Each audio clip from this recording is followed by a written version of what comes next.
The Choir Boy by Fred Bauer. Everyone was surprised. Everyone except Mrs. Brown, the choir director, when Herbie showed up in November to rehearse for the church's annual Christmas cantata. Mrs. Brown wasn't surprised because she had persuaded Herbie to at least try. That was an accomplishment, for lately he had quit trying nearly everything, reciting in class, playing ball, or even asking his brothers and sisters to pass the potatoes. It was easy to understand. He stuttered. Not just a little either, and sometimes when his tongue spun on a word like a car on ice, the kids laughed. Not a big ha-ha laugh, but you can tell when people are laughing at you, even if you're only 9. Mrs. Brown had figured Herbie could sing with the other tenors, Charlie and Billy, and not have any trouble. Billy was given the only boys solo, and the rest of the time the 3 of them sang in unison until Charlie contracted the measles. Even so, Billy had a strong voice and Herbie knew he could follow him. At 7:15 the night of the cantata, a scrubbed and combed Herbie arrived at church wearing a white shirt, a new blue and yellow bow tie, and his brown suit.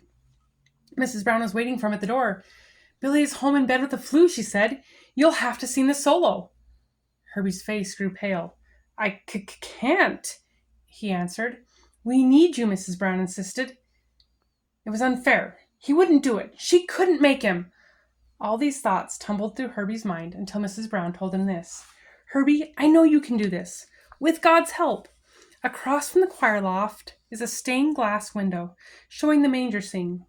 When you sing the solo, I want you to sing it only to the baby Jesus. Forget that there is anyone else present. Don't even glance at the audience." She looked at her watch. It was time for the program to begin. "Will you do it?" Herbie studied his shoes. "I'll try," he finally answered in a whisper. A long 20 minutes later, it came time for Herbie's solo. Intently he studied the stained glass window. Mrs. Brown nodded, and he opened his mouth. But at that exact instant, someone in the congregation coughed.